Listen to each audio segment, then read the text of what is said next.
증시 전망대 방송 시작하겠습니다. 지난주 증시를 보면 플러스 나는 국가들이 많았죠. 그러니까 중국은 이제 안 열린 날이 많았기 때문에 이제 의미를 두긴 그렇고 대부분 국가들이 이제 플러스를 내면서 진행이 됐거든요. 한동안 실적 우려, 경기 침체 우려 이런 것들이 작용되다가 완화되는 분위기, 이런 어떤 분위기가 주중반까지 만들어졌고 또 각국에서 외환 시장이나 금융시장 안정 대책 이런 것들이 막 나오고 있잖아요. 그래서 이런 것들에 대한 긍정적인 어떤 평가가 매수세를 불러왔고, 다만 이제 주중만 넘어가면서부터는 미국의 뭐 고용 지표도 있고 또 국제 유가가 강하게 올라가면서 긴축에 대한 우려, 인플레이션에 대한 우려가 다시 불거졌습니다. 실제로 WTI가 16.5%나 올라갔고 또 뭐 달러라든가 금리가 올라간 건 별로 없었거든요. 그러니까 국제 유가가 다시 올라가고 또 주 중반 이후에는 또 금리도 다시 올라가고 하면서 흐름이 괜찮았다가 후반부 들어서는 다시 긴장도가 높아졌다. 이렇게 우리가 정리해 볼 수 있겠습니다. 그러니까 미국 기업들 주가를 보면 실제 국제 유가가 많이 올라가다 보니까 대번 에너지가 20% 가까이 이제 급등을 했죠. 뭐 그 외에 반도체 주가 좀 올라갔고 폴로, 캐터필러 이런 종목군들이 올라갔는데 이 중에서 눈에 띄는 건 테슬라죠. 트위터 인수한다라는 보도 나오면서 머스크가 테슬라 주식을 또 팔지도 몰라. 그러니까 이런 어떤 걱정들이 작용을 하면서 테슬라가 두드러지게 빠졌고, 그다음에 우리 증시에서 영향을 주는 게 반도체인데 전강 후약, 그러니까 주 중반까지는 강하게 올라갔다가 AMD 실적 공개되고 나서 주 후반에는 좀 주춤거리는 그런 모습을 보인 게 미국에서 특징이었습니다. 그러니까 에너지 관련주 올라갔다, 반도체주가 지난주에 좀 살아나는 분위기였다. 요 정도. 근데 주 후반에 좀 약해졌다. 이렇게 보면 되겠고요. 우리 시장에서 보면 카카오, 네이버 카카오 이런 어떤 인터넷주들이 네이버의 해외 기업 인수권 때문에 덩달아서 많이 빠지고 또 쪼개기 상장 이런 이슈도 또 겹치면서 인터넷주들이 약세를 보였고, 올라간 종목 보면 LG화학, LG에너지가 두드러지게 좀 셌고요. 그다음에 삼성전자, SK하이닉스, 특히 SK하이닉스가 올해 들어서 주간 단위로는 가장 크게 올라갔고, 이제 주간 단위로 작년부터로 쭉 열어봐도 2021년 1월 첫 번째 주 이후에 가장 많이 올라갔어요. 그래서 이제 좀 반도체가 되게 강하게 올라가고 2차 전지가 셌고, 반도체와 2차 전지가 시장을 끌고 올라갔다. 이렇게 보면 되겠고요. 코스닥 쪽에서도 비슷합니다. 그러니까 반도체주 PSK하고 2차 전지 LNF가 제일 강했잖아요. 그다음에 이제 BH는 PCB 관련된 종목, 애플 관련된 종목, 뭐 이런 종목군들이 좀 강한 게 특징이었고, 코스닥 지수는 플러스인데 의외로 부진한 종목들도 되게 많았습니다. 그러니까 2차 전지와 반도체 정도가 코스닥 시장도 역시 끌고 갔다. 양시장에서 두 업종이 두드러지게 강했다라는 게 특징. 이렇게 보면 되겠고요. 자, 이제 이번 주 이제 주요 이슈를 보면 역시 CPI, 소비자 물가 지수가 관건이죠. 가파르게 올라갔다가 살짝 꺾인 느낌을 주긴 하는데, 그러니까 지난달에 8.3%였거든요. 이번 달 예상치가 8.1%. 그러니까 근원은 6.5%인데 지난달보다 이제 예상은 8.1이니까 0.2%포인트 낮아지는 거잖아요. 근데 근원은 지난달보다 높게 예상하고 있거든요. 그 전월 대비는 0.2, 0.5 정도 각각 이제 올라갈 걸로 보는데, 시나리오를 보면 좋은 시나리오, 그러니까 앞에 7자가 보인다. 이렇게 보이고 근원은 전달 수준, 그러니까 6.3 이하 이 정도 나오게 되면 시장에서는 긴축에 대한 우려를 좀 완화하고 강하게 올라가는 이렇게 될 수 있을 거고, 그러니까 부정적인 시나리오는 이제 CPI가 8.3% 이상, 그다음에 근원이 6.5를 훌쩍 넘어서 뭐 6.7 막 이렇게 나오면 일시적인 어떤 긴축 강화 긴장감에 좀 빠질 수도 있는 그런 상황이 될 겁니다. 그래서 각각의 어떤 시나리오 이런 그림으로 나올 것 같다 정도로 우리가 좀 가늠을 해보면 될 것 같고요. 그리고 이제 주식시장에서의 어떤 반응이 이 선은 막아줘야 된다 뭐 이런 것들이 있거든요. 이게 보면 제가 이제 S&P 500 지수 200주선 보여드리잖아요. 200주선이 3,594포인트 정도 되거든요. 그러니까 조금 더 빠지면 바로 그 자리로 내려가게 돼요. 그러니까 주중반에, 그러니까 이게 주중반에는 깨도 상관없는데 금요일이 됐을 때 이 선 위로 올라서서 끝나느냐, 아니면 훌쩍 밑으로 깨고 내려가느냐, 분위기가 달라질 수 있을 거고요. 그 다음에 또 하나는 달러 인덱스. CPI 발표 이후에 제가 뭐 계속 말씀드렸던 이 라인 115, 116이 이제 저항으로 또 작용할 거냐. 이게 이제 이번에 다시 뚫고 올라가 버리면 이제 여기서 코스피는 한 100포인트 정도 더 빠질 수 있다라고 봐야 되거든요. 그래서 달러 인덱스가 어떤 형태로 될지.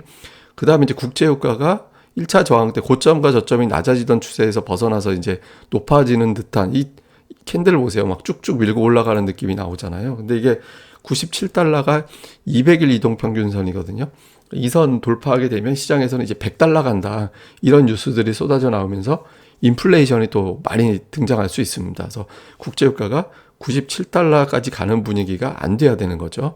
그다음에 우리 시장만 놓고 보면 SK 하이닉스 제가 61선만 보이게 설정을 해서 뽑아봤는데 93,300원이거든요.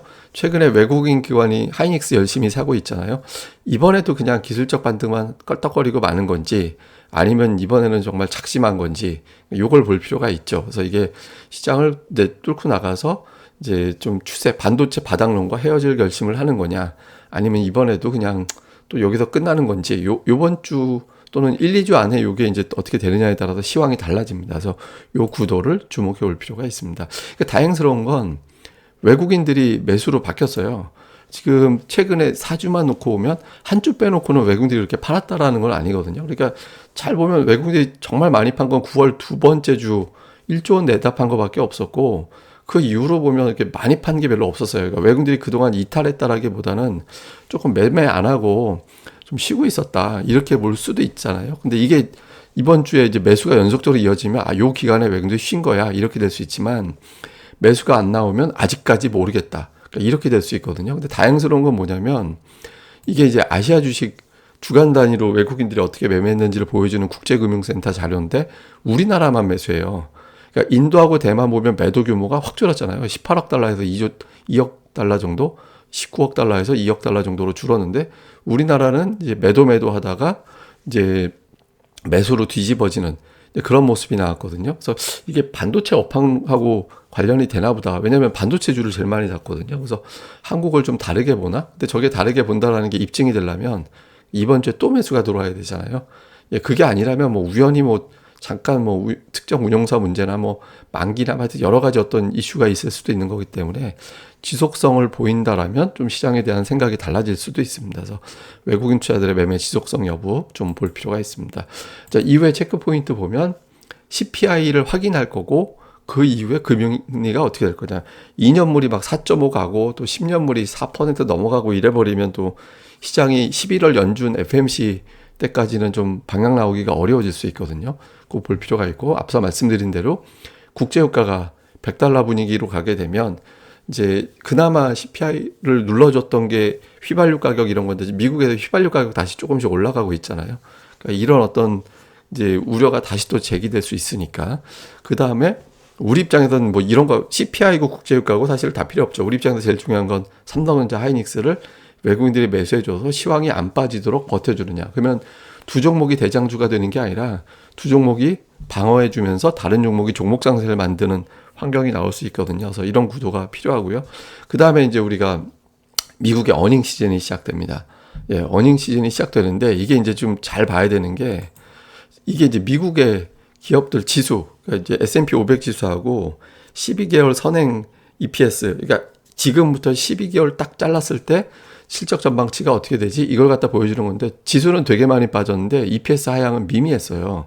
근데 이게 만약에 이번 실적 시즌에 이게 갑자기 뚝 떨어질 수도 있거든요.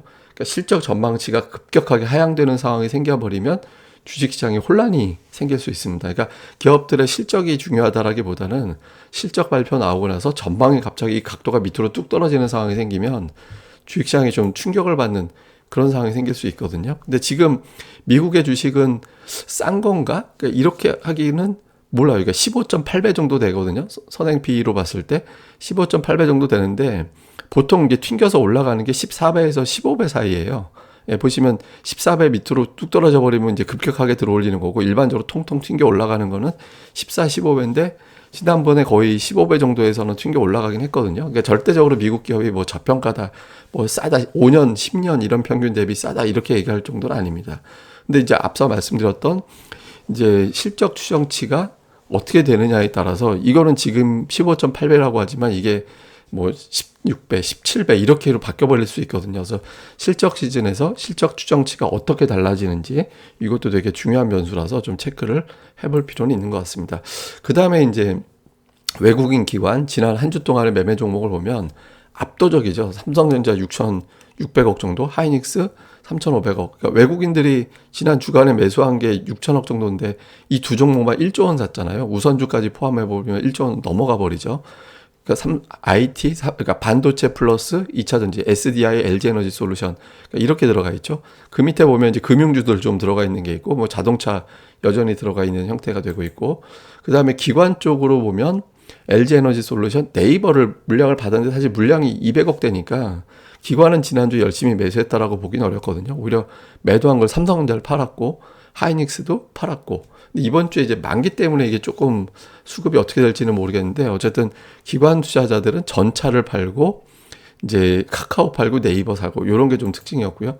코스닥 쪽에서 보면 외국인 투자자들은 뭐 에코프로비엠, HLB 뭐 이런 거 이제 매수를 했고 엔터주 이제 부분적으로 좀 매수한 게 돼. 엔터주를 엇갈렸어요. JYP는 사고 이제 YG는 팔고 그다음에 이제 그 밑으로 가면 뭐 주성 엔지니어링이라든가 LX 세미콘이라든가 이런 것들이 들어오는데 그러니까 업종의 특정 업종을 치우쳤다 이렇게 보기는 어렵습니다. 그다음에 이제 기관 쪽에서 보면 2차 전지, 에코프로비엠, LNF 이런 거 있고 실적주들 있잖아요. 심텍이나 원익 QNC 이런 것들은 실적 괜찮다라고 평가받는 종목들이거든요. 그러니까 뭐 BH도 마찬가지고 그러니까 IT 계열의 종목들 이런 게 좀 늘어나긴 했어요. 테스나라든가 PSK 뭐 이런 기업들 원익 IPS라든가 이런 것들이 좀 있고 그동안에 좀 지수 대비 안 빠졌던 종목들 JYP, YG엔터, SM 이런 엔터주라든가 이런 것들을 좀 팔고 그러니까 시장 대비 덜 빠졌던 종목들을 팔고 많이 빠졌던 실적주들을 매수하고 이게 이제 기관의 특징입니다. 그래서 이런 구도가 좀 이어지는지를 볼 필요가 있습니다. 그리고 이제 하나 이게 뭐냐면 코스피를 포함해서 주요 종목들의 피크 대비 하락률 그러니까 달러 차트, 원화 차트로 바꿔서 본 거거든요. 하이닉스 이게 마이너스 58%까지 갔었어요. 달러 기준으로. 근데 이게 많이 올라왔거든요. 근데 외국인 눈높이로는 주가가 아직까지 되게 싸요.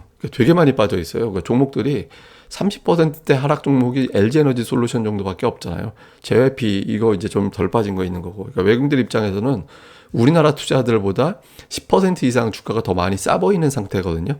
근데 주가가 싸다라고 해서 무조건 사는 건 아니죠. 근데 이제 이런 어떤 흐름에서 외국인들이 이제 가동이 되는 거냐. 삼성전자, SK하이닉스를 계속 보면서 가동이 되네 싶으면 낙폭과대 주가는 이제 바닥이 보이는 업종들 중심으로는 좀 볼 필요가 있죠. 그래서 이런 구도도 여러분들이 좀 잘 주목해서 보시는 게 필요할 것 같습니다. 예, 또 추가적인 내용, 자세한 내용은 또 주중에 계속해서 전달해 드리겠습니다. 예, 뭐 구독하기, 이 방송 구독하기 꼭 부탁드리고요. 그리고 네이버에서 고릴라 리서치 많이 검색해 주시고 또 방문도 부탁드립니다. 감사합니다.